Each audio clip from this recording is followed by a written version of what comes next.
Guys finally మొత్తం అయిపోయింది. మనం ఏదైతే జరగకూడదు అనుకున్నామో అదైతే జరిగిపోయింది. అసలు మొన్నటి వరకు గోజో ఫ్యాన్స్ కి చిన్న హోప్ అయినా ఉండేది గోజో వస్తాడని చెప్పి, కానీ ఈ చాప్టర్ చదివిన తర్వాత బ్రో ఆ హోప్ మొత్తం పోయింది. ఈ చాప్టర్ అయితే మనకు కన్ఫర్మ్ చేసేస్తారు వీళ్ళు గోజో సాతోరు యొక్క బాడీతో ఏం చేశారు, ఇప్పుడు తన బాడీకి ఏమైంది, ఇది మొత్తం మనకి చాప్టర్ లో చూడడానికి ఉండేది. సో ఇంకేం నేర్చుకున్నా అంతకన్నా ముందు మీ అందరికి ఒక డిస్క్లైమర్ ఇస్తున్నా, ఇక్కడ వాళ్ళు ఏం మాట్లాడుకున్నారో డీటెయిల్ గా మనకి ట్రాన్స్లేషన్ అయితే లేదు. సో మన దగ్గర అయితే ఫ్యాన్ మేడ్ ట్రాన్స్లేషన్ అయితే వచ్చింది. సో దీనికి మెయిన్ చాప్టర్ కి కొంచెం డిఫరెన్స్ అయితే ఉండొచ్చు. సో ఇదైతే మీకు ముందే చెప్పేసిన. సో ఇంకేం నేర్చుకున్నా లెసన్ వీడియో, కానీ అందుకన్నా ముందు మీ ఛానల్ ఇప్పుడు వరకు సబ్స్క్రైబ్ చేసుకోకపోతే బ్రో తొందరగా వీడియో సబ్స్క్రైబ్ చేసేయండి. సో ఇంకేం నేర్చుకున్నా lesson spoilers video chapter start అయ్యింది. మన సుకున అలాగే యూజీ ఇద్దరి నుంచి. మన యూజీ ఇద్దరి అయితే అనుకుంటాడు సుకున యొక్క హార్ట్ ని డిస్ట్రాయ్ చేసేద్దామని. ఇంకా సుకున కూడా తన డొమైన్ ఎక్స్పాన్షన్ ని ఓపెన్ చేయడానికి వెళ్తాడు. కానీ అప్పుడే మన సుకున అయితే ఒకటి గమనిస్తాడు. అదేంటంటే దూరం నుంచి ఒక షాడో అయితే వస్తుంది. మన సుకున అనుకుంటాడు ఇట్ ఈస్ ఇంపాసిబుల్, తను గోజో సాతోరు అయితే కాదు, ఎందుకంటే ఆ గోజో సాతోరుని చేతురాల నేనే చంపా. అయితే ఈ వ్యక్తి ఎవరని చెప్పి మన యూజీ ఇద్దరిని పక్కకు తోసేసి తను దగ్గరికి వెళ్ళి చూస్తాడు. అప్పుడు సుకునకైతే అర్థమైపోయింది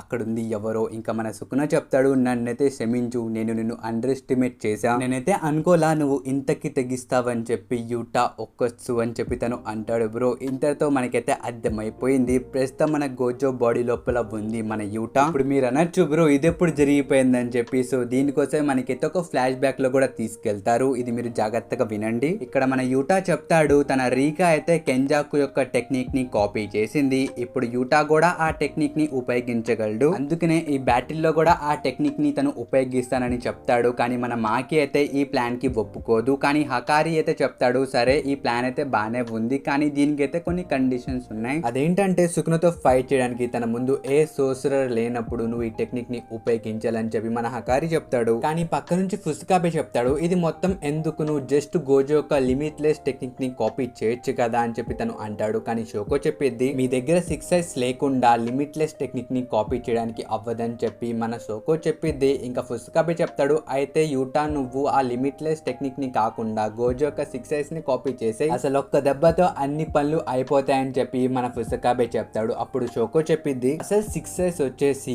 ఒక బాడీ పార్ట్, అదైతే ఒక కర్స్ ఎనర్జీ కాదు కాపీ చేయడానికి, దాన్ని మీరు కాపీ చేయలేరని చెప్పి తను అనిద్ది. ఇంకా పక్క నుంచి మాకి కూడా చెప్పిద్ది ఇంతకీ యూటా నువ్వు కెంజాకు యొక్క టెక్నిక్ ని కాపీ చేస్తావు, ఇది బానే ఉంది, కానీ నువ్వు ఏ టెక్నిక్ నైనా 5 మినిట్స్ వరకే కాపీ చేయగలవు. ఇప్పుడు నువ్వు వేరే వాళ్ళ బాడీలోకి వెళ్ళిపోతే 5 మినిట్స్ తర్వాత ఏమైందని చెప్పి తను అనిద్ది. యూటా కూడా చెప్తాడు నాకు తెలియదు. ఇది వినిన తర్వాత మేమైతే ఎక్స్ప్లెయిన్ చేసిద్ది యూటా కెంజాకు యొక్క టెక్నిక్ ని కాపీ చేసి తను వేరే వాళ్ళ బాడీలోకి వెళ్తే కొన్ని సైడ్ ఎఫెక్ట్స్ అయితే ఉంటాయి. ఎగ్జాంపుల్ గా తను తన కర్స్ ఎనర్జీని లూజ్ చేసేయొచ్చు, లేకపోతే మన కెంజాకు యొక్క curse technique intermediate operation type అయితే మన యూటా తన బాడీ అండ్స్ ఓన్లీ మెయింటైన్ చేయలేడు, దాంతో తన డెత్ అయిపోయింది. లేకపోతే కెంజాకు యొక్క కర్స్ టెక్నిక్ ఓన్లీ ఇంటర్మీడియట్లీ గా పని చేస్తే కనుక యూటా అయితే మెల్లిమెల్లిగా చనిపోతాడు, కానీ తను చనిపోవడం గ్యారంటీ. ఒకవేళ ఈ ఆప్షన్ కూడా కాకపోతే కెంజాకుది single use one time technique అయితే మన యూటా లిమిట్లెస్ ని 5 మినిట్స్ కన్నా ఎక్కువ సేపు వరకు యూజ్ చేయగలరని చెప్పి మన మేమే చెప్పిద్ది. ఇంకా మేమే ఇది కూడా చెప్పిద్ది ఒకవేళ ఇదేం జరగకపోతే కనుక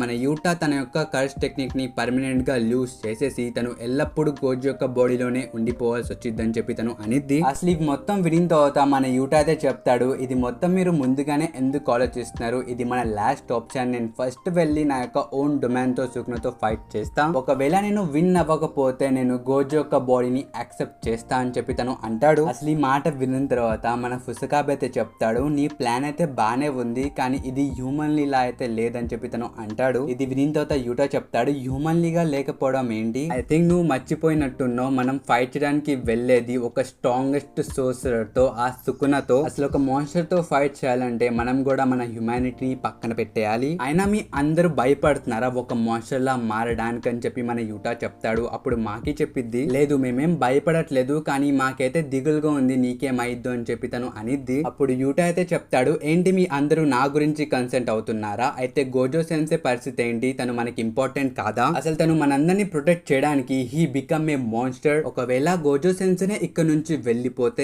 నెక్స్ట్ మాన్స్టర్ ఎవరు అవుతారు, ఒకవేళ మీరెవ్వరు అవ్వనంటే అది నేను అవుతానని చెప్పి తను అంటాడు. ఇంకా డైరెక్ట్ గా గోజో దగ్గరికి వెళ్ళి చెప్తాడు గోజో నువ్వు చనిపోయిన తర్వాత నీ యొక్క బాడీని నేను తీసుకుంటా, అయితే ఏ ప్రాబ్లం లేదు కదా ఇందులో అని చెప్పి తను అంటాడు. అప్పుడు గోజో చెప్తాడు అయినా నేను ఓడిపోను, అసలు నాకైతే ఆ ఇంటెన్షన్ కూడా లేదు, నాకు ఆ ఆలోచనే రాలేదు. ఒకవేళ నేను నిజంగానే ఓడిపోతే నా డెడ్ బాడీతో ఏదైనా నాకు అనవసరం, సో నాకైతే ఇందులో ఏ ప్రాబ్లం లేదని చెప్పి మన గోజో అంటాడు. దీని తర్వాత టాపిక్ షిఫ్ట్ అయ్యి మన యూటా యొక్క బ్లేడ్ వైపుకి అయితే వెళ్ళిద్ది. అంటే మీకు సింపుల్ గా చెప్పాలంటే వీళ్ళైతే యూటా యొక్క క్లాన్ గురించి మాట్లాడుకుంటూ ఉంటారు. ఇక్కడ మన యూటా చెప్తాడు, నాకైతే ఇన్ఫార్మ్ చేశారు నేనైతే డిసెండెంట్ ఆఫ్ ఫుగివరా బ్లడ్ అని, కానీ గోజో సెన్సే మీరైతే నాకు చెప్పారు నేను డిసెండెంట్ ఆఫ్ ఫుగవరా బ్లడ్ అని. అది విని తర్వాత గోజో చెప్తాడు, ఈ సుగవరా నువ్వు నేను డిస్టెంట్ రిలేటివ్స్ అని చెప్పి తను అంటాడు. అది విని యూటా చెప్తాడు, అయితే ఒక మిస్అండర్స్టాండింగ్ తో ఉనోస్ అని చెప్పుంటారు నేను ఫుజివరా క్లాన్ నుంచి అని. కానీ గోజో చెప్తాడు, నాకు తెలిసి మనం ఇద్దరం రైట్ అనుకుంటా అని చెప్పి తను అంటాడు. ఈ కాన్వర్జేషన్ నాకు కొంచెం వేడ్ గా అనిపించింది గైస్. సో రియల్ చాప్టర్ వచ్చిన తర్వాత మాట్లాడుకుందాం. So back to chapter. ఇక్కడ మనం చూసుకోవచ్చు మన గోజో అయితే సుకునోతో ఫైట్ చేయడానికి వెళ్తూ ఉంటాడు. కానీ మన గోజో అయితే చెప్తాడు తన స్టూడెంట్స్ అందరినీ లోపలికి వెళ్ళిపోమని, ఎందుకంటే తనకి ఇష్టం ఉండదు అనమాట తన స్టూడెంట్స్ ఆ ఫైట్ ని చూడడం. కానీ వాళ్ళ స్టూడెంట్స్ అయితే తన మాట వినరనమాట. వాళ్ళైతే చెప్తారు, మేము ఇక్కడ నుంచి వెళ్ళిపోతే మీరు మళ్ళీ ఒక మోన్స్టర్ లా మారిపోతారు, సో మేము మీ వెంకాలే ఉంటామని చెప్పి తను అంటాడు. అప్పుడు గోజో చెప్తాడు, నాకు తెలుసు మీరు నాకు ఏం చెప్పాలనుకుంటున్నారు, కానీ నేను ఇప్పుడు ఒంటరిని కాదు, అప్పుడైతే నా వెంకాల ఎవ్వరు లేరు, పైగా నేను తన్ని క్యాచప్ చేయాలని చెప్పి తను అంటాడు. ఇక్కడ తన్ని అన్నాడు కదా, దాని అర్థం ఎవరో కాదు మన గెటో. ఇంకా దీని తర్వాత మనకైతే సీన్ షిఫ్ట్ చేస్తారు. మనకైతే ఆ అమ్మాయిని చూపిస్తారు అనమాట. తినైతే ఇద్దరు యొక్క ఫ్రెండ్. ఇక్కడ మనకి చెప్తారనమాట,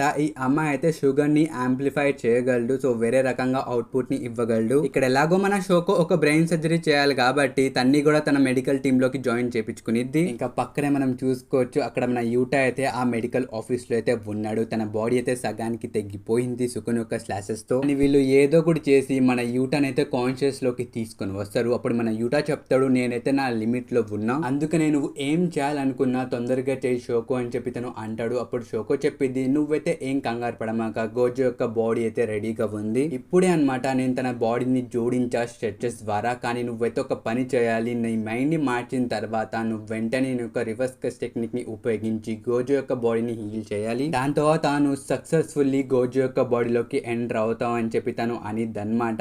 ఈ ప్యానెల్ చూసిన తర్వాత నాకైతే కొంచెం ఎలాగో అనిపించింది బ్రో. నా నిజం చెప్పాలంటే ఈ చాప్టర్ అంతగా నచ్చలా, ఎందుకంటే మొన్నటి వరకు కొంచెం నమ్మకం ఉండేదన్నమాట గోజో వస్తాడని చెప్పి, కానీ ఈ ప్యానెల్ తర్వాత నాకైతే అర్థమైపోయింది బ్రో, గోజో అయితే రాడు. ఎందుకంటే వీళ్ళు గోజో యొక్క బ్రెయిన్ నే బయటికి తీస్తారు. ఆబ్వియస్లీ కెంజాకు యొక్క టెక్నిక్ అంటే మీ అందరికి తెలిసిందే, కెంజాకు అయితే తన బ్రెయిన్ ని స్వాప్ చేస్తాడు, దాంతో తను వేరే వాళ్ళ బాడీని కంట్రోల్ చేయగలడు. ఇప్పుడు యూటా కూడా అదే కాపీ చేశాడు కాబట్టి ఇక్కడ కూడా అదే జరిగింది. సో ఇప్పుడు సుకునతో ఫైట్ చేస్తుంది మన గోజో యొక్క ఎంటీ షెల్, దాని లోపల మన యూటా ఉన్నాడు అంతే. So back to chapter. ఇక్కడ సుకునోని చూసిన తర్వాత మన గోజో కూడా మన యూటా కూడా తన ఇన్ఫినిట్ వాయిడ్ అయితే ఉపయోగిస్తాడు. ఇంకా రెండో వైపు మన సుకునో అయితే తన మెనోవలెంట్ షైన్ అయితే ఓపెన్ చేస్తాడు. ఇంకా ఇంతటితో ఈ చాప్టర్ అయితే అయిపోయింది. నిజానికి నాకైతే ఈ చాప్టర్ మీద చాలా మిక్స్డ్ ఒపీనియన్స్ అయితే ఉన్నాయి. సో మెయిన్ చాప్టర్ రాగానే అవి కూడా మీకు చెప్తా. చాప్టర్ మీకు ఎలా అనిపించిందో కామెంట్స్ లో చెప్పడం మర్చిపోకండి. ఇంకా నాకు తెలిసి గోజో రాడు, అది మాత్రం కన్ఫర్మ్ అని చెప్పి నేనైతే అనుకుంటున్నా. ఈ గురించి మీరేమనుకున్నారు కామెంట్స్ లో చెప్పడం మర్చిపోకండి గైస్. ఇంకా ఈ స్పాయిలర్ చాప్టర్ అయితే ఇంతవరకు మనం కద్దాం నెక్స్ట్ వీడియోలో. Until then bye by.